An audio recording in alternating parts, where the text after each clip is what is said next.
திரும்பி பார்க்கிறேன் வந்த பாதையை, கண்ணீரோடு கர்த்தாவே நன்றி சொல்கிறேன். Praise the Lord.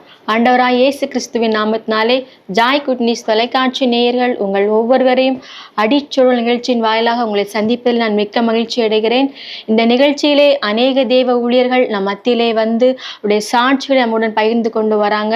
இது உங்களுக்கு உங்களுடைய ஆவிக்குரிய வாழ்க்கையில் மிகவும் பிரயோஜனமாக இருக்கிறது என்று கர்த்தருக்குள் விசுவாசிக்கிறேன். இன்றைய தினத்திலும் கூட அருமையான தேவ ஊழியர் நம் மத்தியிலே கடந்து வந்திருக்காங்க. வாங்க அவர்களை நாம் சந்திக்கலாம். எப்படி இருக்கீங்க? நல்லா இருக்கும், ஆண்டவருடைய கிருபையால. சரி பாஸ்டர், உங்களை பற்றியும் உங்களுடைய குடும்பத்தை பற்றியும் உங்களுடைய பிள்ளைகள் அப்புறம் உங்களுடைய ஊழியத்தை பற்றியும் சொல்லுங்க. அப்படியே இப்போ என்னை பற்றி சொல்ல போனால், நான் தேவனை அறியாத ஒரு வாழ்க்கை முன்னால் வாழ்ந்து வந்தேன். ஆனால் இந்துவாக தான் இருந்தேன். அந்த டைமில் ஆண்டவர் இயேசு கிறிஸ்துவை எனக்கு எழுப்பலையும் பிடிக்காது. வளர்ந்து வர வர ஏன்னா சின்னதில் எனக்கு தெய்வீக அன்பு உண்டு. அது என்னமோ ஆண்டவர் எனக்கு பிறக்க காலத்தில் கொடுத்ததுன்னு நினைக்கிறேன். நான் அன்றைக்கு வணங்குற தெய்வங்களையும் அன்பாக தான் நேசித்தேன். அதை கொடு இதை கொடுன்னு கேட்குறதில்ல. ரொம்ப கஷ்டப்பட்டோம். எனக்கு ஒரு 5 சகோதரிகள் உண்டு. நான் தான் ஒரு ஆள் ஆம்பிள்ளையாட்டு. சின்னதுலேயே ரொம்ப பக்தி அந்த விஷயங்களில் இதை விட மேடையில் ஆடுவது பாடுவது அதில் ரொம்ப தீவிரமாக அன்பு கூர்ந்து போனதுனால இந்த இயேசு கிறிஸ்து தெய்வம் அல்ல அப்படின்லாம் பேசுவேன். பலரும் என்கிட்ட ஏதாவது சொல்ல வந்தால் தயவு செய்து அப்புறம் போயிரு, என்கிட்ட பேசாது. ஏன்னா இயேசுன்னு சொன்னாலே எனக்கு ஒரு மனசில் ரொம்ப ஒரு அருவருப்பு. எப்படி சொல்லலாம், அருவருப்புனா தெரியும்ல, அவ்வளவு வெறுத்து அவ்வளோ வெறுத்திருந்தேன். வெறுத்துன்னா நான் வணங்கின தெய்வம் உண்மையான தெய்வம், வேற இயேசு கிறிஸ்து உண்மையான தெய்வம் இல்லை, வெளிநாட்டு தெய்வம், இப்படியெல்லாம் பல இதை பேசுறீங்க. யாராவது என்ன சொன்னால் பிரச்சனை வந்துன்னா அடி உனக்கு தான் வெறுக்கிரு. ஒன்றே எனக்கு தெரியும், நீ உன் வேலையை பார்த்துட்டு போ, என்கிட்ட வராத, எங்கள் வீட்டில் ஜோம் பண்ணவும் வரக்கூடாது யாரும். அந்த மாதிரி ரொம்ப பக்தி வேறைக்காமல் போய்ட்டுருந்தேன். வாழ்க்கையில் ரொம்ப கஷ்டங்கள் தான். ஏன்னா எங்கள் அப்பா குடிச்சு வீட்டை கவனிக்காமல் நல்ல வேலை செய்வார், சம்பாதிப்பார். கிருஷி வேலை உண்டு, கான்ட்ராக்ட் வேலை, இந்த ரயில்வே வேலை, இந்த சேனல் வேலைகள் இப்படியெல்லாம் எடுத்து செய்வாங்க. ஆனால் ரொம்ப கஷ்டப்பட்டோம். ஆனாலும் தெய்வத்திட்ட போய் அன்னைக்கு வணங்கினாலும் அதை கொடு இதை கொடு அப்படி இல்லை. அந்த தெய்வீக அன்பு இருக்கனால ஒரு பாட்டு பண்ணாலும் கண்ணீர் வரும். மேடைகளில் பாடும்போது அப்படியே பக்தியாக பாடும். ஆனால் அப்படி இருக்கும்போது கிறிஸ்துவ பிடிக்காது. இந்த கிறிஸ்துவ ஊழியர்கள் விசுவாசிகள் யாராவது பஸ் ஸ்டாண்டு அங்கே நாங்கள் கொஞ்சம் பையமாற வந்தோம்னா, டேய் பிசாசு இருக்குன்னு சொல்லுவாங்களே, அது பிசாசு எங்கடே இருக்குன்னு கேட்பான்.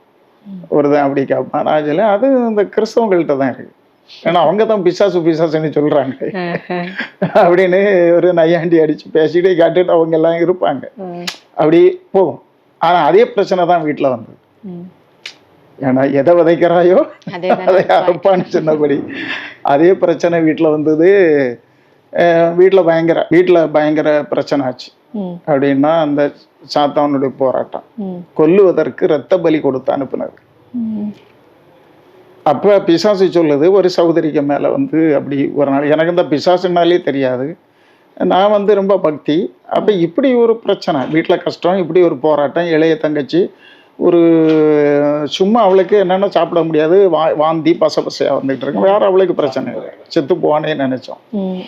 அப்போ வீட்டில் அம்மா அங்கே இருக்காங்க, ஒரு அரசு குருசடியில் ஒரு கணக்கு சொல்லிகிட்ட கொண்டு வச்சிருந்து. அப்போ அங்கேயும் சொல்லுது, இது ரத்த பலி கொடுத்து 3 இதுகளை அனுப்பி விட்டுருக்கு உங்களை கொல்லகு, கொன்னா என்ன ரத்த பலி எனக்கு கிடைக்கும், ஒரு கொண்டு போனோம் அப்படின்னு அந்த பிசாசு வேண்டது. அப்போ ஒரு சகோதரிக்குள்ள அந்த மாதிரி பிரச்சனை ஆச்சு. நான் இப்போ வீட்டில் அப்பா இல்லை அம்மா இல்லை, வீட்டிலேருந்து வெளியே வரேன். அவளுக்கு முந்தின இது இளையவா இருந்தா, அவள் அதுக்கு முன்னே இந்த ஆகஸ்ட் மாதம் 84 அதாவது இந்த காற்றெல்லாம் அடித்து வீட்டில் உள்ள கரண்ட் போச்சு. அவள் மெழுகுத்திரி வீட்டில் இருக்குது. நாங்கள் தீப்பெட்டி வாங்கிட்டு, அப்போ அதுக்கு முன்னே தங்கச்சி சொல்கிறா, என் தலைவேதனையாக இருக்குது, எனக்கு கை காலெல்லாம் ஒரு மாதிரி இருக்குன்னு சொன்னான். அப்போ நான் போய் மெழுகுத்திரி இந்த தீப்பெட்டி வாங்கிட்டு வரும்போது இவளுக்குள்ள இந்த அசுத்தாவியெல்லாம் இப்படி வாரதெல்லாம் நமக்கு ரொம்ப தெரியாது. பிள்ளை நம்ம குடும்பத்திலே அப்படி இல்லை. ஆனால் அதே சமயத்தில் அவளுக்கு அந்த மாதிரியாவே இப்போ இளையவா முடிய பிடிச்சிக்கிட்டு வச்சிருக்கா. அவள்கிட்ட சொல்லிக்கிட்டு இருக்குது, என்ன தட்ட முடியாது, யாரும் என்ன தட்ட முடியாதுன்னு சொல்லிட்டு ரொம்ப வீம்பு பேசிச்சு. ரொம்ப உள்ள நான் வந்ததான், தட்ட முடியாதா, நீ யாரு, இடது கையை பிடிச்சி வச்சுக்கிட்டு தட்டு பார்ப்போம், தட்ட முடியலை, நீ என்ன பெரிய சட்டம், நீ யாரு அது கன்னி. ம். சரி உனக்கு வருஷந்தோறும் தாரமே, அது பிறகு எதுக்கு வந்த?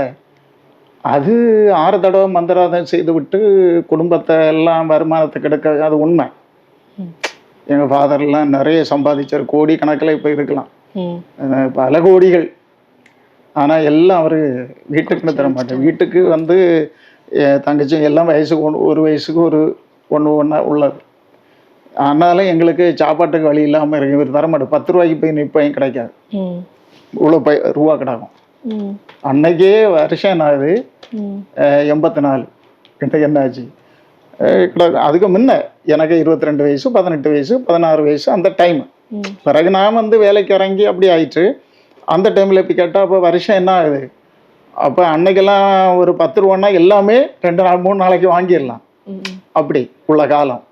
அப்போ அவர்கிட்ட பணம் இருந்தாலும் தர மாட்டார். பணம் நிறைய பாக்கெட்டில் கிடக்கும். அப்போ என்ன வேலை செஞ்சாங்க அவர்? இந்த கான்ட்ராக்ட் வேலை, அந்த கிருஷி வேலை, இதெல்லாம் உண்டு. கிருஷினா வெள்ளரிக்காய், கத்தரிக்காய், மிளகு.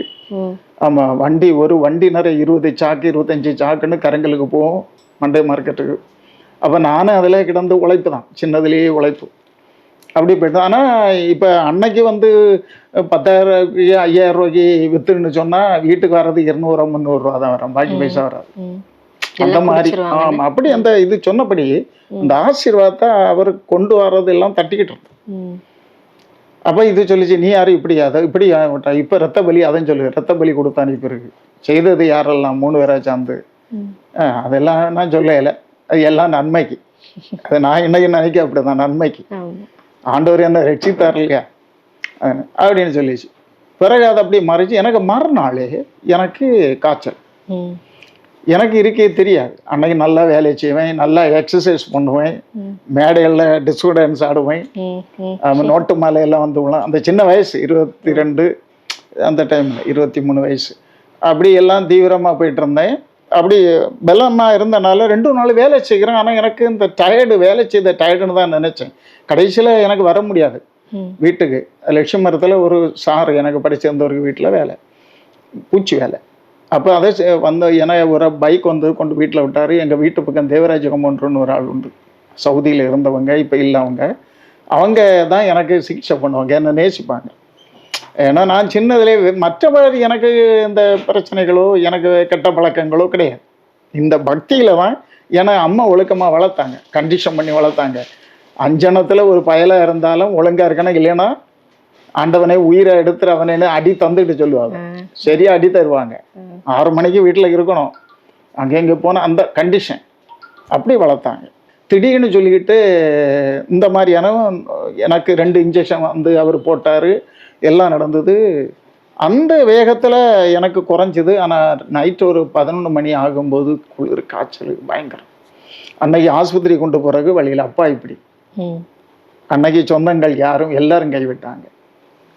எனக்கு ஃபாதர் சொந்தங்களுக்கு தான் உயிரை கொடுப்பார், தனக்கு இது போல் எங்களை விட்டுக்கிட்டு அவங்களுக்காக எந்த விஷயத்துக்கும் அடிதடியா கேஸா எல்லாம் போவார். பணம் இருக்க பணம் விளையாடும். ஆனால் அதே சமயத்தில் நானும் வளரும்போது இந்த இரத்த பாசங்கள், நானும் அப்படி தான் இருந்தேன். அது எல்லாருக்கும் இல்லை, நமக்கு ஒன்று வந்த போல இருக்கும். என் கூட நான் என் அந்நியனாக இருந்தாலும் நான் அந்த காலத்தில் என் கூட நிற்கனா ஒருத்தன் வந்து தொட முடியாது. ஒருத்தனுக்கு ஒரு பிரச்சனைனா எனக்கு வந்த போல நிற்பேன், விட்டு கொடுக்க மாட்டேன். கடைசியில் அப்படி நடந்துக்கிட்டு இருந்து யாருமே என்னை எல்லாரும் கைவிட்டுட்டாங்க. 2 வாரம் வீட்டில் ஒரே காய்ச்சல், குளிரும், எலும்பு தோலியா. ஏற்கனவே ஒல்லியாக இருப்பேன், இப்போ போல இல்லை. அடுத்த எலும்பு தோலி தான். நான் இனி இறந்து போவேன்னு எனக்கு மனசில் வந்துட்டு மரண பயம். கடைசியில் அப்பாகிட்ட சொன்னேன், ஒரு நாள் என்கிட்ட நைட்டு படுத்துருக்கணும். அப்பா படுத்துருந்தாங்க. 2 நாள் படுத்தா 3ஆவது நாள் திடீர்னு எனக்கு இந்த கை செத்து போச்சு. அடுத்து இதெல்லாம் பெரிச்சலை பற்றி இழுக்குது. பிறகு எல்லாமே செத்துட்டு அம்மானு சத்தம் போடுறேன், நாக்கு தாந்துட்டு. அம்மானு சொன்னால் பேச முடியாது. ஊமை பிள்ளைகள் சொல்ல வேண்டியான்னு அந்த மாதிரி சொல்கிறேன், பேச முடியாது. நாக்கு இதாயிடுச்சு. பிறகு நெஞ்சு ஓரமாக தான் உண்டு, உயிர் பிரிகிற கட்டம். ஆமாம், அப்போ நான் வணங்கின தெய்வத்தை மனசில் கூப்பிடுறேன். ஒரு தெய்வமும் காப்பாற்ற வரையில. எவ்வளவு வருத்தனோ, எவ்வளவு ஏசுனனோ, எவ்வளவு அவரை தூஷிச்சனோ, ஒரு வார்த்தை சொல்லி கூப்பிட்டு கூட வரலாம், எப்படி நினைச்சாலும் தெரியாது. ஒரு சத்தம், இயேசும ரத்தம் இடி முழக்கம் போன்ற சத்தம். சங்கீதம் 29 கர்த்தருடைய சத்தம் அக்கினி ஜுவாலைகளை பிளக்கும். ஹிருதயம் ஆடுது ஒரு சத்தம். இயேசும ரத்தம் ஜெயம், இயேசும ரத்தம் ஜெயம். ஒரு வார்த்தை தான், உடனே நாக்கு இதாச்சு. வல்லமை வந்து இறங்குது, சரு சரா இறங்குது. இனிமையான வல்லமை. கை காலெல்லாம் செத்து கிடந்ததெல்லாம் எனக்கு தானா உயிரடையுது, எனக்கு தெரியுது. இந்த வல்லமை இறங்கி கண்ணுல கண்ணீர் பீரிட்டது. அழுதேன் நைட்டெல்லாம் அழுதேன். அந்த படுக்கையிலே முழங்கல்ல நின்று ஜெபம் பண்ண தெரியாது. என்ன அழுதேன், அவரை இவ்வளவு வருத்தேன், இன்னைக்கு அவ்வளவு நேசிக்கிறேன், அவ்வளவு அழுதேன். சட்டையெல்லாம் கண்ணீர் தான். ஆண்டவரை இவ்வளவு எப்படி இந்த அன்பு இன்னைக்கும் கிரகிக்க முடியல. அறிவு கட்டாத அன்பு, ஆச்சரியம். அன்புதான் உண்மையானது. இதை எல்லா மக்களும் புரியணும். நான் ஆண்டவரை வெறுத்தவன், ஏசுனவன். இன்னைக்கு ஏசுகிற வெறுக்கிற அவருக்கு எதிராக நிற்கிற மக்களையும் எவ்வளவு நேசிக்கிறாரு, அது எவ்வளவு அவங்க புரியலை. நான் புரிஞ்சுக்கிட்டேன். எனக்கு என்ன தவம் செய்தேன்னு இல்லைன்னா அன்னைக்கு செத்து நரகத்துக்கு போயிருப்பேன். 24 வயசுல செத்து இப்போ நரகத்தில் பைபிளை படிக்கும்போது தெரியுது, நரகம் மோட்சம் அல்லது நரகம். போய் வேதனைப்படிய என்ன அதுலேன்னு என் பிராணன் அழிவிலிருந்து மீட்டார். அப்போது அதுலேன்னு காலையில் ஆச்சு. வீட்டில் அதுக்கு முன்னே கந்த சஷ்டி கவசம் 5 சகோதரர்கள் படிக்கும். அந்த குடும்ப ஜெபம் பண்ணியது போல் எல்லாம் நடந்துக்கிட்டு இருக்கும். ரொம்ப பக்தி, எல்லாரும் அப்படிதான். அப்போ இந்த போட்டோ எல்லாம் வச்சு திரி கொளுத்தி அந்த மாதிரி எல்லாம் வச்சுக்கிட்டு இருப்போம். எல்லாம் உங்களுக்கு நடந்தது வீட்டுல சொல்லலையா? அப்போ வீட்டுல சொல்லிட்டேன். காலையில் எழும்புனதான் சுகமா இருக்கிறேன். இப்போ ஒருத்தன் வந்து இவ்வளவு கிடந்தவன் சுகாவி ஹெல்த் வரணும்னா 2 மாசமா தான் ஆகணும் சாப்பிட்ட இடத்துக்கு. நம்ம புலிக்குட்டி போல எழும்பியாச்சு. ஆனா தேவனுடைய அற்புதம் நடந்துட்டு இல்லையா? ஆண்டவர் விடுவிச்சா மெய்யான விடுதலை. அந்த பைபிள் சொல்லியது எவ்வளவு உண்மை. அவருக்கு வல்லமையை நான் அனுபவிச்சேன். அவருக்கு வல்லமை. பிறகு போட்டோ எல்லாம் எடுத்து மாத்திட்டேன். வீட்டுல சொன்னேன், இயேசுதான் தெய்வம். அவ கொஞ்சம் இப்போ போல இல்லை, காட்டமா இருக்குமே. காட்டம்னா அந்த பக்தி வைராக்கியம், அந்த வாலிபம். அப்ப இனி யாருமே நீங்க இங்க 2 மதம் நிறுவிடாது. இயேசு வந்தாரு, ரட்சித்தார். இப்ப நான் உயிரோடு இருக்குது அவர் தான் நம்ம தெய்வம். அப்படி வீடே மாறிட்டு எல்லாம் மாத்திக்கிட்டு நாங்க மாறோம். அப்பா கொஞ்சம் மாறல, 87 மாறிட்டார். உள்ள இருக்கவும் குடி இதெல்லாம் மாறல. 87 அவர் மாறி ரட்சிக்கப்பட்டார். அதுக்கு பிறகு அப்படிதான் நான் ஆண்டவரை ஏற்றுக்கொண்டேன். பணத்துக்கோ ஏதோ ஒரு வேலைக்கோ கிடையாது. எவ்வளவு கஷ்டப்பட்டிருந்த போதும் நான் இயேசு வருத்தேன். அவருக்கு அன்பு, அதுல என்ன அந்த அன்பை புரிந்து கொண்டேன். ராத்திரியெல்லாம் அழுதேன். 3 நாள் ராத்திரி அழுதுகிட்டே இருப்பேன். ஜெபம் பண்ண தெரியாது. வெளியில இறங்கினதும் எல்லார்கிட்டையும் இயேசு இயேசுன்னு சொல்ல ஆரம்பிச்சேன். இயேசு தான் தெய்வம். எனக்கு சாட்சியை வச்சு சொல்லுவேன். நான் வணங்கின தெய்வங்கள் எப்படி தூக்கி கூத்தாடின தெய்வங்கள் எல்லாம் என்னை காப்பாத்தலையே. தேடாத வருத்த என்னை கெட்ட வார்த்தை பேசின அறிவுறுத்தவர் என்ன தேடி வந்தார். இன்னைக்குன்னு சொல்லுவேன் ஆண்டவர்கிட்ட, ஆண்டவரை ஒரு வார்த்தைக்கு சொல்லி கூப்பிடலையேன்னா எப்படி யாருங்க எனக்கு ஜெபம் பண்ணவே இல்லையா, அப்ப எப்படி என்ன நேசித்து கண்டுபிடிச்சு அப்படின்னு சொல்லிட்டு இப்படிதான் நான் ஆண்டவருக்குள்ள வந்தேன்.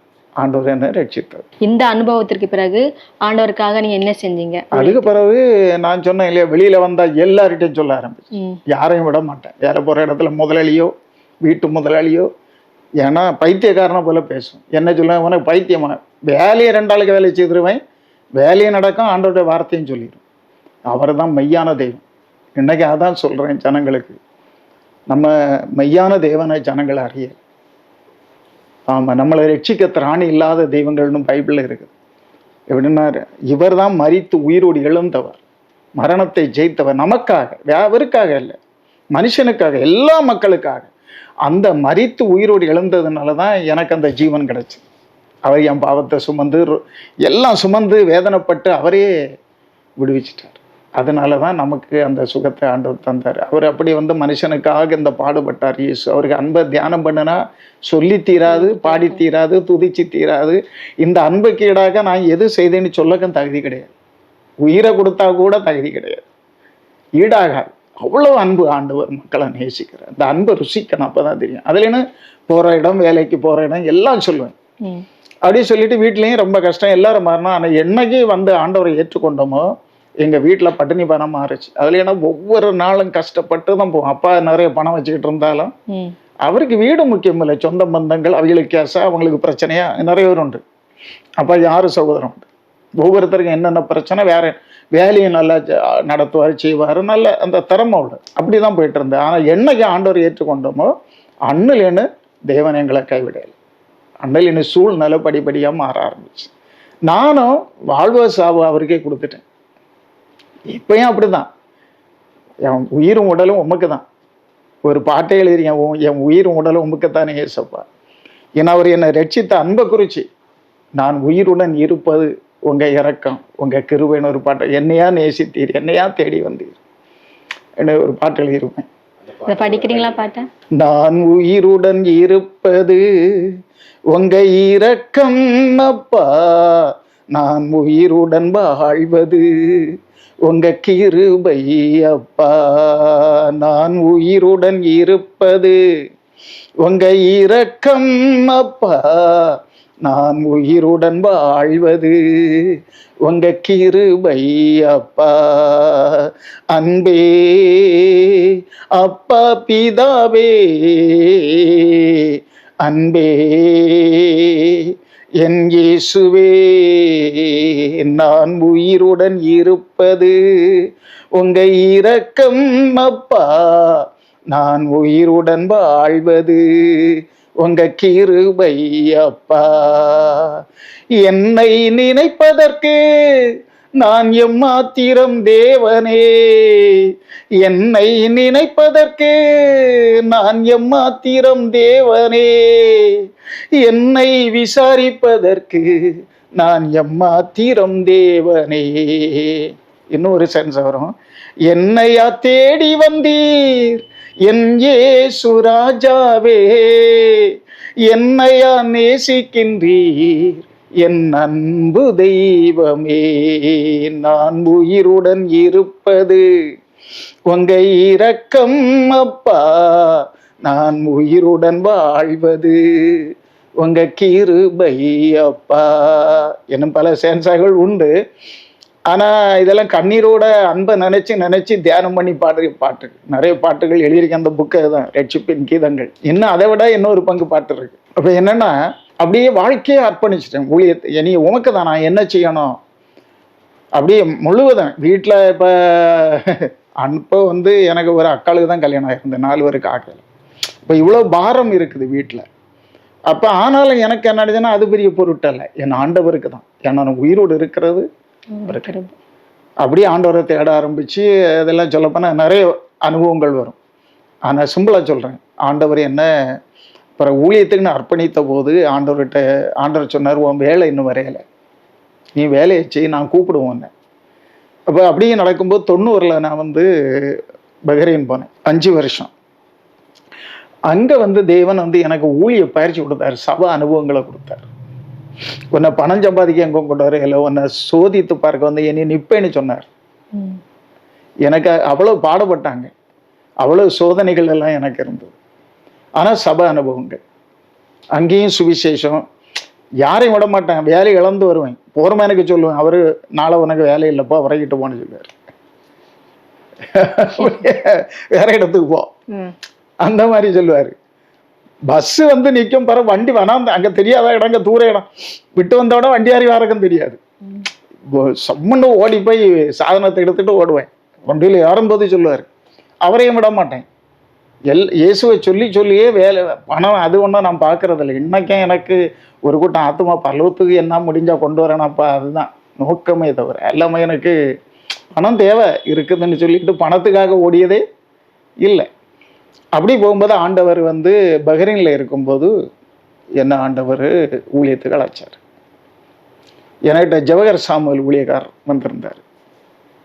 அப்போ அவர் எனக்கு தனியாக ஜபிக்கும்போது சொன்னார், நீ ஊழியத்துக்கு போ, கர்த்தருடைய வேலை வந்துட்டு. நான் அவர்கிட்ட ஒன்றும் சொல்லலை, அவர் ஆவியானவர் வெளிப்படுத்தார். நான் ஜெபம் பண்ணினேன், ஆண்டவரே அவர்கிட்ட சொன்ன பிற விஷயத்த சொன்னேன். மறுநாள் அவர் சொன்ன ஜெபம் பண்ணும்போது 1.5 வருஷத்துல கொண்டு போவாருன்னு சொன்னார் ஆண்டவர். இப்போ உள்ள சூழ்நிலைக்கு நான் போகவே முடியாது, ஆனால் வெளியில 3 வருஷம் நிற்கிறேன், கம்பெனியை விட்டு சப்ளைக்கு போயிட்டு இருக்குது.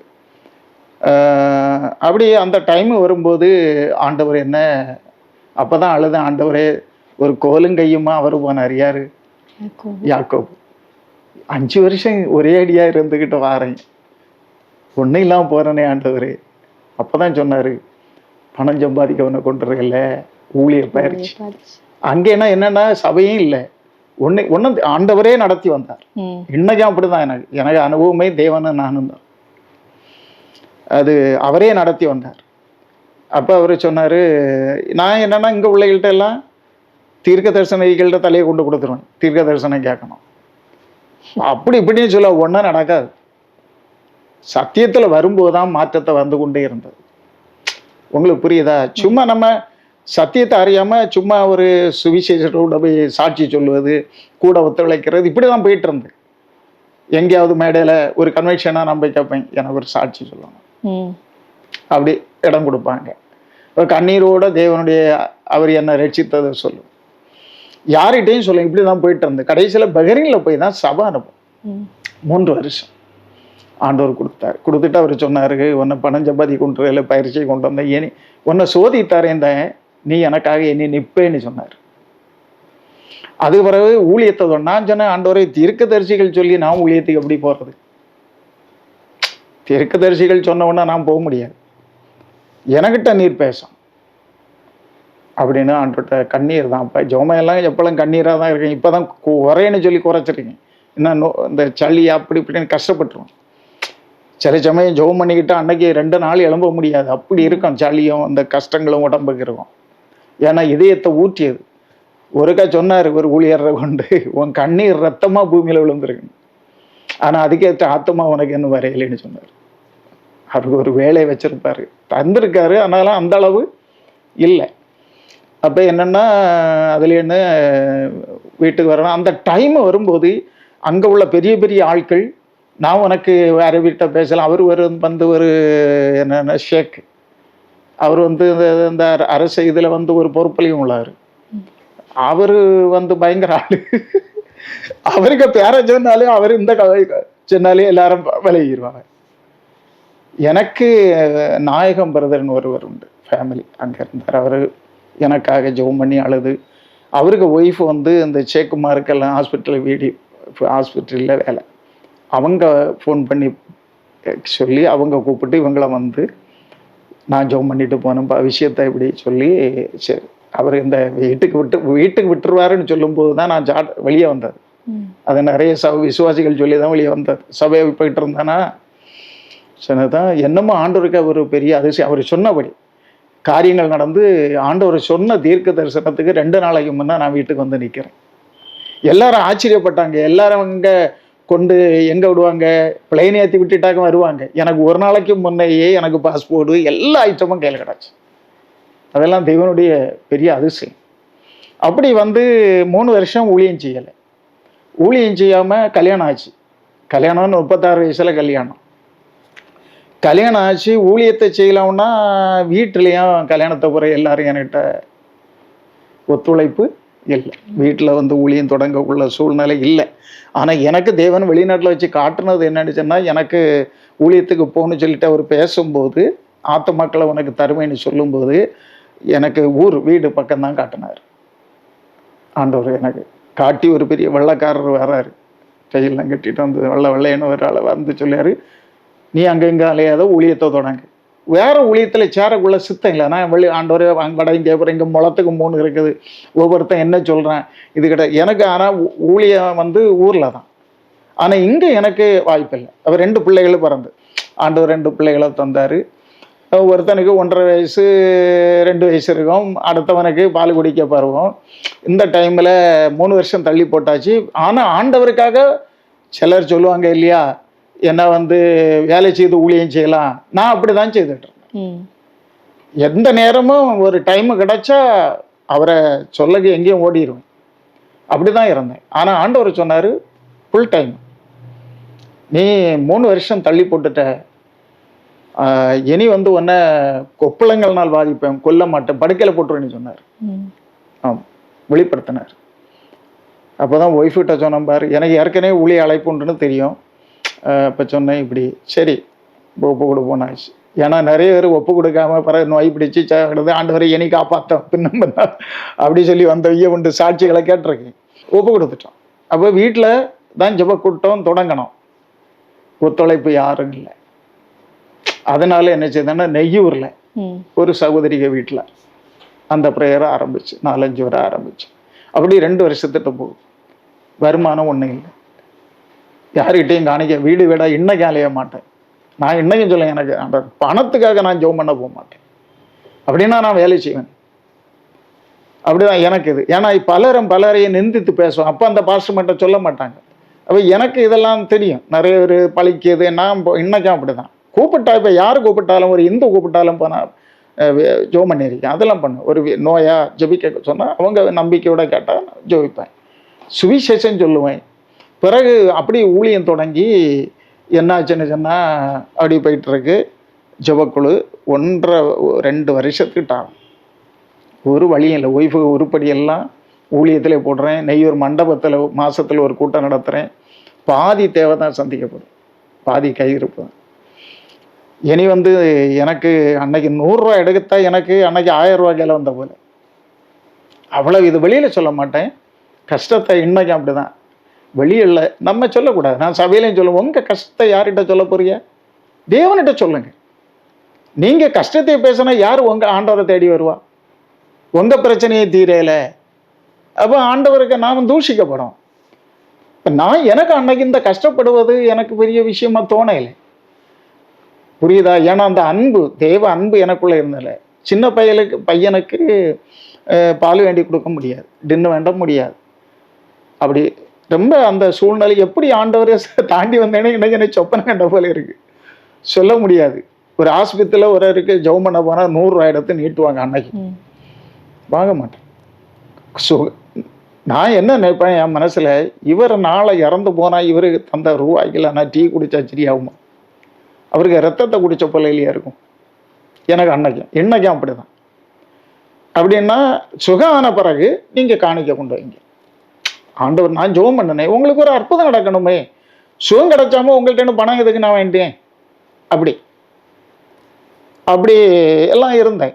ஆனால் அன்னைக்கு அவைய 100 ரூபா நீட்டி அன்னைக்கு 5 பைசா என் கையில் இல்லை, ஒன்றும் வேண்டக்கு இல்லை. எனக்கு கொஞ்சம் உருப்படி இந்த கல்யாணம் ஆகி 3 வருஷம் தானே ஆச்சு, கொஞ்சம் போல இருந்ததை எல்லாம் விற்று ஊழியத்தில் போட்டு நாங்கள் ஒரு காரியம் வச்சுது, அதன் தீர்ந்தாச்சு. புரியுதா? 7 பவுனுக்கு செய்யணும். இப்போ சிம்பிளாக தான் இருக்கும், எல்லாமே ஆண்டவருக்கு நான் தான் இழந்தேன். அதுபோல் ஆண்டவர்கிட்ட சொன்னேன், ஆண்டவரே இனி என்னால் முடியாது, ஃபேமிலி எனக்கு இது பண்ணுவாங்க. அப்போ இடையில ஒரு ஊழியத்தில் போய் சேரலாம், 1500 ரூபா தரலாம்னு சொன்னாங்க. உங்கள் ஊழியத்தையும் செய்யுங்கன்னு, எங்கள் அந்த சபையை நடத்துங்கன்னு. நான் ஜெபம் பண்ணேன். ஆண்டவரை முன்னாலே சொல்லுவார், பலரும் கூப்பிடும்போது ஜெபம் பண்ணும்போது ஆண்டவர் எனக்கு சொல்லுவார், வெளிப்படுத்துவார், என்னன்னா வேண்டாம் சொல்லிடுவார். அதுபோல் அந்த ஊழியத்துக்கு நான் இறங்கின பிறகு இப்படி கஷ்டப்படும் போது ஒரு ஊழியர் ஒரு இதில் ஆக்க நினைக்கும் போது அவர் அப்போ ஜெபம் பண்ணேன், ஆண்டவர்கிட்ட அழுதேன், ஆண்டவரே நான் இந்த விஷயந்தான், ஆனால் உங்கள் சித்தம் தான் நடக்கணும். இப்போ சொன்னார், வேண்டாம், அநேகர் பிழைப்புக்கு செட்டப் ஆகிட்டாங்க, உண்மையை பேசுகிறேன். ஆண்டவர் எனக்கு வெளிப்படுத்தினார், நீ என் சித்தம் செய்யணும், நான் எலியாவை நினச்சிக்க உன்னை நான் போஷிப்பேன். அப்படி தான் பிறகு அந்த ஊழியத்தில் தொடங்கி அப்படி போகும்போது ரொம்ப கஷ்டம் ஆச்சு. அப்போ ஒரு சொப்பனம் கொடுத்தாரு, ஒரு பழைய சபை கிடைக்காதாட்டு ஜெபம் பண்ணிட்டு இருந்தேன். அப்படி கிடச்சிது, கொல்லங்கோடி இயேசுனம் ஒரு சபை, கருங்கல்ல இருக்கார் ஜெயந்தராஜ் பாஸ்டர். அப்போ அவங்க பழக்கம் உண்டு, அவர் என்ன கூப்பிட்டார், இப்படி ஒரு சபை இருக்குன்னு. அப்படியே நான் சொன்னேன், பாஸ்டர் 1 வாரம் ஜெபம் பண்ணிட்டு தான் சொல்லுவேன். ஆமா. அப்போ ஆண்டவர் எனக்கு வசனம் மூலம் எனக்கு தெரியப்படுத்தினார், நான் போகிற சொல்லணுமே, 1 வாரம் அந்த வார்த்தையில் கொஞ்சம் கரெக்டாக இருக்கணும். நிறைய பேர் வார்த்தையில் கரெக்ட் இல்லை. இப்போ 1 வாரம் சொல்லணும், நான் அந்த கணக்கு சொல்லணும் அவர்கிட்ட, அந்த வார்த்தையில் கரெக்டாக இருக்கணும். சிலரெல்லாம் பார்க்குறேன், ஒரு வார்த்தையில் ஒன்றும் இருக்காதான பிரசங்க மேடைகள்லாம் பயங்கரமாக இருக்கும். அப்படி இருக்கக்கூடாது. எந்த ஊழியரும் இதை கேட்குறவங்க யாராக இருந்தாலும் வார்த்தையில் கரெக்டாக இருக்கணும். இல்லையா? இல்லை, முடியாதெல்லாம் முடியாது. நான் அதில் இருப்பேன். அப்போ துணியெல்லாம் மாற்றிக்கிட்டு அங்கே இங்கே நடக்கிறேன். ஆண்டவர் இதுவரை ஒன்றை எனக்கிட்ட ஒரு தீர்க்கதரிசி அனுப்பின்னு சொல்ல இல்லையே. சில விஷயம் அப்படி சொல்லுவார், ஒன்றும் இல்லையே ஆண்டவரே, சரி பைபிளை எடுத்து திறந்து பார்ப்போம், ஒரு வசனம் பேசியாரா பார்ப்போம், அந்த பழக்கம் இல்லை. அப்போ மத்தியில் நம்ம இப்படி செய்வது பிதாவாகிய தேவனுடைய திருவுள்ளத்திற்கு சித்தமாக இருக்குன்னு கரெக்டாக வசனம். ம். உடனே போனேன்னு சொன்னேன்ப்பா. சரி, இப்போ கொல்லங்கோடு தேவநேர காண்பித்தபடி கொல்லங்கோடு இயேசுனமோடு சபை 4 வருஷம். அதான் சபை அனுபவம். அப்போ எனக்கு எங்கே ப்ரேயர் நடக்குது. அப்படிதான் பிறகு இப்போ இப்போ ஒரு 3-4 நம்ம 4 இடம் தாண்டி 5வது இடம் இப்போ சொந்த இடம். ஒரு 21 சென்ட் இருக்கும் வீடும், சபையை பிற வச்ச இடம். பழைய ஒரு வீடு இருந்தது, காங்கிரீட் வீடு. அதை புதுப்பிச்சு எடுத்து அப்படியே அந்த இடத்துல ஊழியம் நடக்குது. இப்போ கொஞ்சம் வீட்டு பக்கம் தான். அதுக்கப்புறம் அங்கேன்னு என்ன சோதனை, 10 வருஷம் செய்தாலும் எல்லாம் இழந்து தான் இங்கே வந்தேன் வீட்டுக்கு. வீட்டில் வச்சு 4 வருஷம் உள் முத்தத்தை நிரத்தி எடுத்து இந்த ரூம் ஆக்கி இந்த சீட்டெல்லாம் போட்டு அப்படியாக இங்கே ஒரு 4 வருஷம் ஊழியம். அழுவேன், ஆண்டவரே ஒரு இடம் இல்லையே, அது 4 சென்ட் தான் உண்டு. மீன் வாங்கிட்டு அந்த ப்ரேயர் காலோடு தான் அடுக்கலைக்கு போனோம். அழுது ஜெபம் பண்ணோம். அப்போ ஆண்டவர் எனக்கு சொன்னவன வீடும் சபையும் தருவேன்னு சொன்னார். அதே போல் அந்த வேலை வரும்போது தேவன் எனக்கு அதை அதெல்லாம் அதிசயம். 5 பைசா கையில் இல்லை. ஒரு தம்பிக்கு சொத்து தான் அவன் விற்க கிடக்குன்னு சொன்னான். கடைசியில் அம்மைக்கு காலு கொஞ்சம் இதாகி வீட்டை பார்க்க வரும்போது தம்பியும் ஒய்ஃபுமா வரும்போது அவங்க அந்த வீடு விற்கணும்னு இருந்தது. அங்கே என்ன நினைச்சேன்னா பயங்கர பேய்க்க போராட்டங்கள் உள்ள இடம். அங்கே யாரும் ராத்திரி படுக்க அதை அப்படியே அங்கே விட்டு பேர் யாரும் வாங்க வந்தாலும் பக்கத்தில் விலைக்கு விட்டுருவாங்க. இங்கே இப்படி உள்ள இடம் உண்டு. எனக்கு அதெல்லாம் பயமே இல்லை. தேவனுக்கு என்ன சுத்தம், நம்ம துணிச்சல். ஆண்டவர் சொல்லிட்டாரு. அதுக்கப்புறம் அதை கரெக்டாக தம்பி பார்க்க ரொம்ப சொன்னேன். அந்த அண்ணா உனக்கு இது வசதியாக இருக்கும். நான் கேட்டேன், இல்லையா அது எப்படி இல்லைன்னு கேட்டேன். அப்போ அண்ணா உனக்கு வசதியாக இருக்கும், இடம் உண்டு இல்லையா அப்படின்னு சொன்னேன். அப்போ என்ன செய்யுது, 5 பைசா இல்லையே. கடைசியில் அவங்க சொன்னாங்க, இதை நாங்களே எடுத்துருவோம், 2 லட்ச ரூபா உங்களுக்கு தாரோம். அப்படி தான் இந்த ஊழியத்தில் பிறகு வீட்டில் தொடங்கி 4 வருஷம் முடியும் போது ஆண்டவர் இன்னும் ஒரு மாதத்துக்கு முன்னே ஒரு சவுந்தரராஜன் கோயம்புத்தூர் அன்றைக்கி ஒரு கூட்டம் நடத்தியிருந்தேன். அவரை வச்சு அவரை பழக்கம் இல்லை. அவர் ஃபோன் பண்ணி இப்படி ஒரு வாரமாக ஆண்டவர் பேசிகிட்டு இருக்காரு, உங்களை பார்க்கணுன்னு. அப்போ கிறிஸ்டின் ஒரு சகோதரி உண்டு, அவங்க வீட்டுக்கு மார்த்தாண்டம் வந்திருந்து ஃபோன் பண்ணியிருந்து நாங்கள் அங்கே போனோம். அப்புறம் சொன்னார், ஆண்டவர் ஒரு வாரமாக பேசிகிட்டு இருக்காரு உங்களை குறித்து.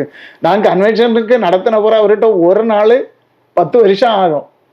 நான் ஃபோன் பண்ணதே இல்லை.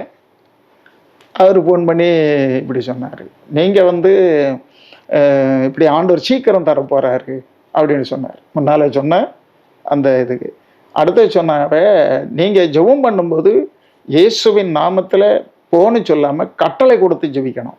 நோயும் சரி பிசாசு விரட்டியும் சரி கட்டளை கொடுக்கணும்னு ஒரு ஐடியா ஆண்டவர் அவர் மூலம் கொடுத்தார். அது வேறு நான் கட்டளை குடிக்க பழக்கம் எனக்கு இல்லாது இருந்தது. அது பிறகு நான் அப்படி பல இதுலையும் ஜெபிக்க ஆரம்பித்தேன். அதில் விடுதலை ஆண்டவர் பலருக்கும் கொடுக்குறத பார்க்குறேன்.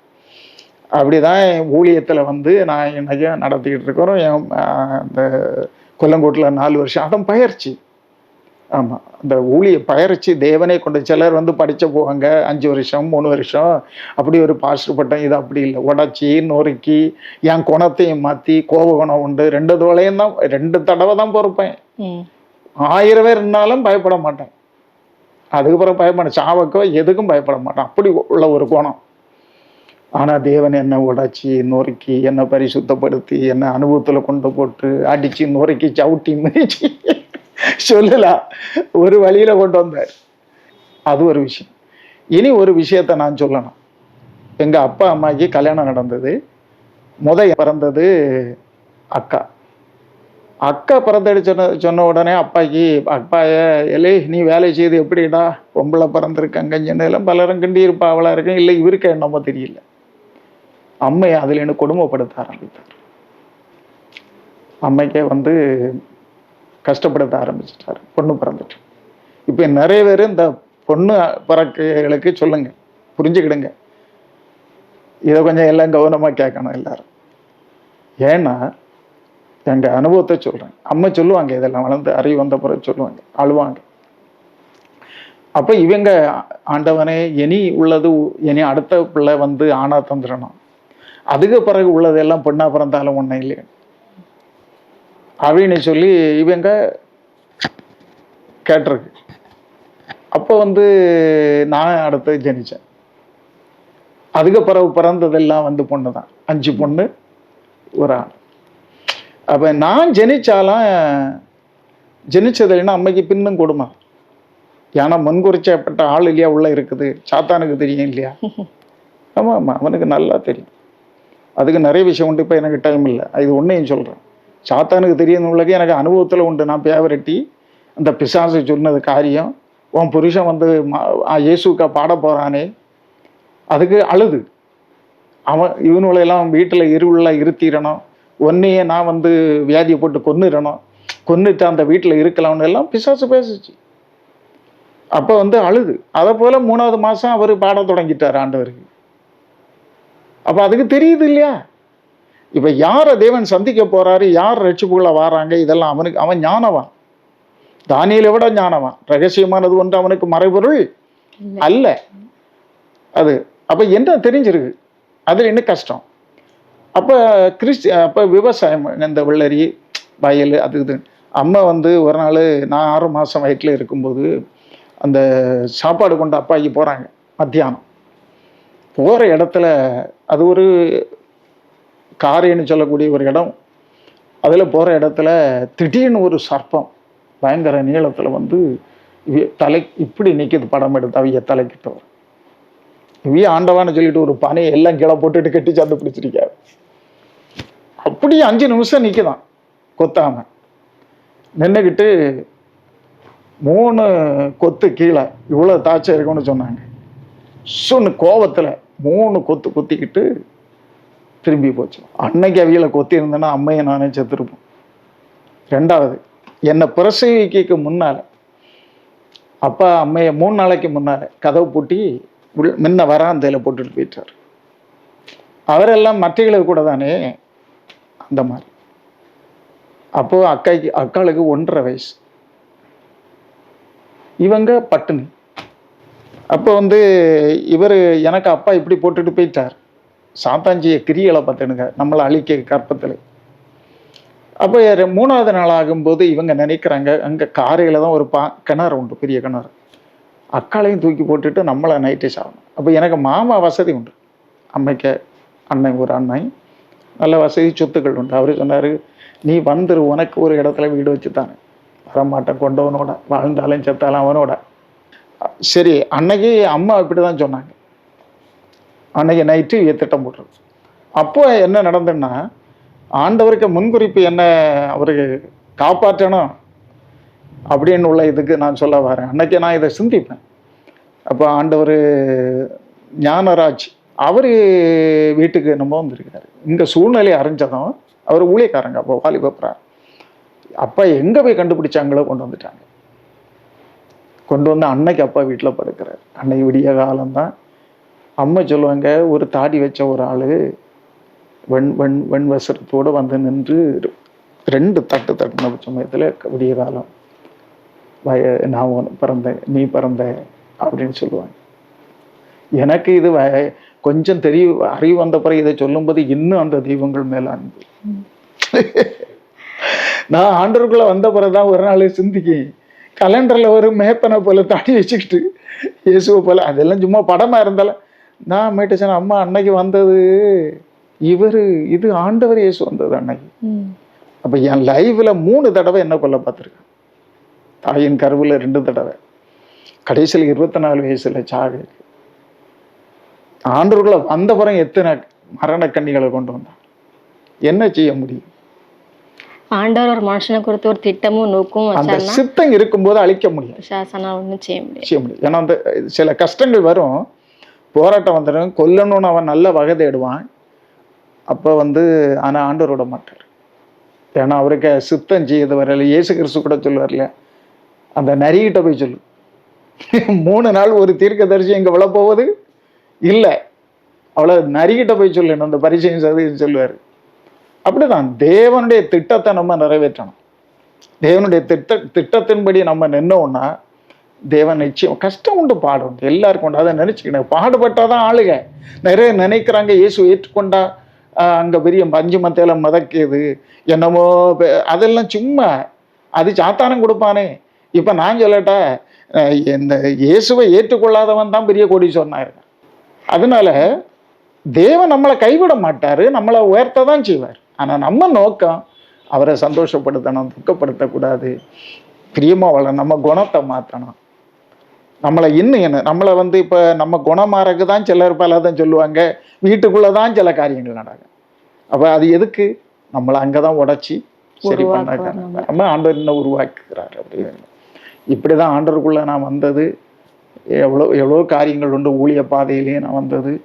ஆண்டவர் என்னை அழைச்சி வந்தேன். இன்னைக்கும் அவரை நானும் தான். அழைப்பையும் தெரிந்து கொள்ளதையும் உறுதிப்படுத்தணும்.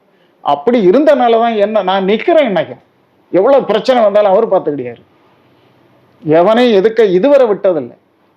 சபை கட்டுற இடம் கூட தேவன் சொன்னது. அப்போ இது கட்டி 1 வருஷமாக பணம் இல்லை, கொஞ்சம் கொஞ்சமாக கட்டிக்கிட்டு இருக்கேன். அப்போ அந்த ஊரில் உள்ள எல்லாரும் சொல்லி நினச்சிருக்கு, மற்றவங்க இங்கே வந்தால் இனி கொஞ்சம் சத்தம் கேட்கும், இதை நிறுத்தணுமே, சைனெல்லாம் வேண்டி நமக்கு கொடுத்து இதை ஸ்டே ஆர்டர் வாங்கிடுவோன்னு திட்டம் போட்டுருக்கு. இங்கே கட்டி எடுத்து முடிச்செடுத்து எல்லாம் முடிஞ்ச பிறகு இதுக்கு திட்டம் போட்டவங்களாகன்னு சொல்லுவாங்க. நாங்கள் இப்படிலாம் திட்டம் போட்டோம் பாருங்க, அவங்களே சொன்னது. அதில் 1-2 பேர். ஆனால் அது நடக்க தேவ திட்டத்தை யாருமே முடியாது. அதான் விஷயம். சரி பாஸ்டர், உங்களுடைய சாட்சியை இப்போ வந்து நேயர்கள் பார்த்துட்டு இருக்காங்க. அவங்களுக்கு நீ இப்போ என்ன சொல்ல விரும்புறீங்க? அவங்களுக்கு இதான் சொல்றேன், பரிசுத்தம் அடையுங்க, கர்த்தரை நம்புங்க, நேசிங்க, ஒழுங்க சபைக்கு போங்க, நல்ல சபையை தெரிந்து கொள்ளுங்க, பரலோகத்துக்கு நடத்துகிற, பாவத்தை கடிந்து கொள்ளுகிற, உலக ஆசீர்வாதம் அது நடக்கும். ஒன்றும் நடக்காது. நான் அனுபவப்பட்டிருக்கேன். ஆனால் சில வேளை சாத்தாஞ்சலை தந்துக்கிட்டு உங்களை ஏமாற்றுவோம். அதையும் புரிஞ்சுக்கணும். கவனமாக ஜெபம் பண்ணி எல்லாத்தையும் அலசி பார்த்து நலமானதை பற்றி கொள்ளுங்க. எல்லாத்துக்கும் மேலே இயேசு சீக்கிரம் வரப்போகிறார். அவருக்கு கனி கொடுங்க, ஏழைகளுக்கு உதவுங்க. உங்களால் முடிஞ்சது. பெரிய ஆசை இருக்குன்னு நீங்கள் வந்து வீட்டை விற்றுக்கிட்டு தெருவில் கிடக்கக்கூடாது. 2 இருந்தால் எல்லாம் பலத்தின்படி ஓடுங்க. உங்களை எந்த ஒரு ஏழையா அழைச்சாரா, ஏழையாட்டே நீ பரலோகத்துக்கு பிறப்பார். உன் குடும்பத்தை உயர்த்தியது தேவன். இந்த உயர்வுக்காக ஓடாதுங்க. அந்த உயர்வு பரலோகம் போய் சேரணும். சீக்கிரம் வரப்போறாரு. காலம் எல்லாம் அந்த வசனம் நிறைவேறியாச்சு. இப்போ கொஞ்சம் தாமதம். எதுக்குன்னு தெரியுமா? நம்ம உங்களை என்னையும் சரியாக்கு. அதனால எல்லாரும் பரலோகம் வந்துடணும். அதுதான் என்னுடைய ஆலோசனை சொல்ல முடியும். பரிசுத்தமாக வாழுங்க, விக்கிரக ஆராதனைக்கு போகாதுங்க, வேசித்தனம் பண்ண விலைக்கு ஓடுங்கன்னு இருக்கு. வாலிப இச்சைகளுக்கு விலைக்கு ஓடுங்க. எல்லாம் போராடாதான் செய்ய. எல்லாத்துக்கும் பரிகாரி இயேசு இருக்கிறாரு. வாலிப பிராயத்தில் அவர் ரத்தம் சிந்தினாரு. அவரும் ஒரு வாலிபனா நம்மளை போல வாழ்ந்தவர். அவரை அடிச்சோட பின்பற்றுங்க. அப்போஸ்தலர்கள் நல்ல அப்போஸ்தலருடைய அடிச்சுவடு. இவங்க எல்லாம் உலகத்தை வெறுத்து எப்படி வாழ்ந்தாங்க? அதனால அவங்க பட்டினியாக கிடந்தாங்க? இல்லை. உலக ஆஸ்தி மேன்மை பெருமைன்னு அடிச்சாதுங்க. அதை பார்க்காதுங்க விசுவாசிகள். எனக்கு நிறைய விசுவாசிகளுடைய எண்ணத்தில் அப்படி இருக்கு. தாழ்த்துங்க தேவ சமூகத்தில் இருக்கிறதுல சந்தோஷம் பாருங்க. பைபிள் என்ன சொல்லுது? போதும் என்கிற கூடிய தெய்வ பக்தியே மிகுந்த ஆதாயம் இருக்கு. அதுக்கு மேல தேவன் தருவாரு. நம்ம சரியா அவருக்கு ரூட்ல ஓடுவோம். ஆண்டவர்கிட்ட சொல்லலாம், ஆண்டவரே இந்த தேவை இருக்கு, எனக்கு தாருன்னு கேட்கிறேன். ஆனா நம்ம வந்து ஆசை இச்சைகளை வச்சு கேட்க கூடாது. அவருக்கு சித்தமானதை கேட்டா அவர் தருவாருன்னு வசனம் சொல்லுது. அதனின் காலத்திலே அதன் காரியத்தை நிச்சயமாய் நம்மளுடைய தேவைகள் அவருக்கு என்னன்னு தெரியும். நிச்சயமா அவரை தேடுறவர்களுக்கு ஒரு நன்மையும் டெய்லி தேடணும். டெய்லி அவரை தேடணும். ஆண்டவருக்குள்ள சரியா நடந்து தேடும் போது தேவை அவர் சந்திப்பார். வழி இல்லையா வழியை தரப்பார். எத்தனையோ சாட்சிகளை நம்ம கேட்கிறோம். எத்தனை பேர் அப்படியெல்லாம் ஆண்டு செய்திருக்கு அற்புதங்கள். என்னையும் இதுவரை எந்த ஒரு காயம் யாருனாலையும் வெளிநாட்டு பணம் இல்லாமையும் வெளிநாட்டில் இருந்தச்சும் சொல்ல சொன்னாங்க, ஊழியத்தை போங்க நாங்கள் தாங்குவோம். வருஷம் என்னாச்சு? 1 பைசா யாரும் தாங்க மாட்டாங்க. தாங்கினா வேணா நானும் சரியாக மாட்டேன் இல்லையா? ஐயோ தருவா மீது நம்பிக்கை எப்போதுமே கர்த்தர் மீது நம்பிக்கை வைக்கும்போது நிச்சயமா என்னோட தேவைகளை அவர் சந்திப்பார். வெளிநாட்டில் இருக்க புருஷனையே நினைச்சுக்கிட்டு இருக்க அதை விசுவாசி. மற்றவையே அப்படி இருப்பாங்க. அவர் மாசம் ஓரம் தருவாருன்னு தேவன்கிட்ட கேள்வி, அப்ப தருவார். நீங்க மக்களுக்காக ஒரு சின்ன ஜெபம் பண்ணிருங்க. அப்படியா? சரி, ஜெபம். பரலோக தகப்பனே, பரிசுத்தமுள்ள பிதாவே, அன்பின் ஆண்டவரே, நீங்க இதெல்லாம் கேட்டுக்கொண்டு இருக்கிறீங்க, அடியானை பயன்படுத்தி கொண்டு இருக்கிறீங்க.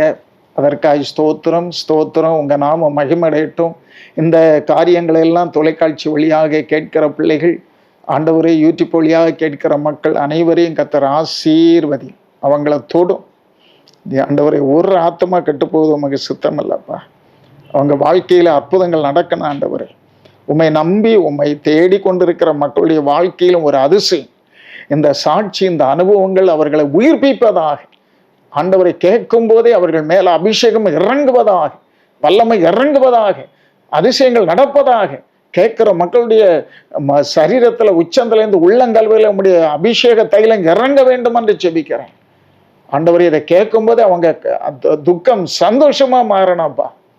இந்த சத்தியத்தை அறிந்து கொண்டு நித்திய ஜீவனை அடையணும்ப்பா. நடத்துங்க, உங்க கையில கொடுக்குறோம் ஆண்டவரே. அது கூட இணைந்து இந்த ஜாய் குட் நியூஸ் தொலைக்காட்சி அதை நடத்துகிற மகனையும் அவருடைய மனைவி பிள்ளைகளை ஆசீர்வதிங்க. கூட வேலை செய்கிற பிள்ளைகளை ஆசீர்வதிங்க. அடியானோடு கூட இருந்து பேட்டி எடுத்த சகோதரியை ஆசீர்வதிங்க. குடும்பத்தை, புருஷனை, பிள்ளையை ஆசீர்வதிங்க. ஆண்டவர் நோய்கள், பேய்கள், தீமைகள் அணுகாம காத்துக்கொள்ளுங்க. உங்க வருகையில் அனைவரும் நாங்கள் அந்த நாள் அங்கே இருக்க கிருபை செய்யுங்க. ஆண்டவரை கண்ணீரோடு, வியாதியோடு, பல வேதனையோடு யார் கேட்டுக்கொண்டிருந்தாலப்பா ஒரு அதிசயத்தை கட்டாயம் செய்யுங்க. ஏசப்பா ஒரு அதிசயத்தை செய்து அந்த மக்களை சாட்சியா மாற்றுங்க. உங்க கருத்தில் கொடுக்கிறேன். தடைகள் எல்லாம் மாறட்டும். இயேசுவின் நாமத்தில் அவளை கடிந்து கொள்ளுகிறேன். இதற்கு விரோதமான சாத்தானுடைய தந்திரங்கள், மந்திரங்கள், கிரியைகள் அத்தனையும் இயேசுவின் நாமத்தில் கட்டி அப்புறப்படுத்த போவலியனு கட்டளை கொடுக்கிறேன். தேவனை நீர் செய்ய நினைத்தது தடைபடா.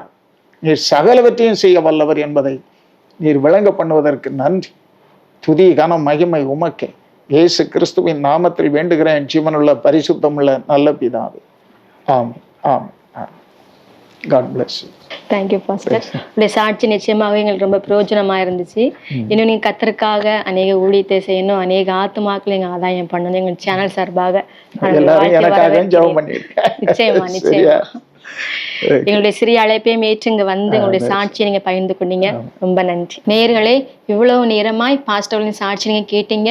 நிச்சயமாய் அது உங்களுக்கு பிரயோஜனமாக இருந்திருக்கும் என்று கர்த்தருக்குள் நான் விசுவாசிக்கிறேன். இதே போன்று உங்களுடைய வாழ்க்கையிலும் ஏதேனும் சாட்சிகள் இருந்தால் எங்களுடைய தொலைக்காட்சி நீங்கள் தொடர்பு கொண்டால் நாங்கள் நிச்சயமாய் உங்களுக்கு உதவி செய்வோம். இன்னும் அடுத்த ஒரு நிகழ்ச்சியிலே உங்களை நான் சந்திக்கிறேன். நன்றி, வணக்கம்.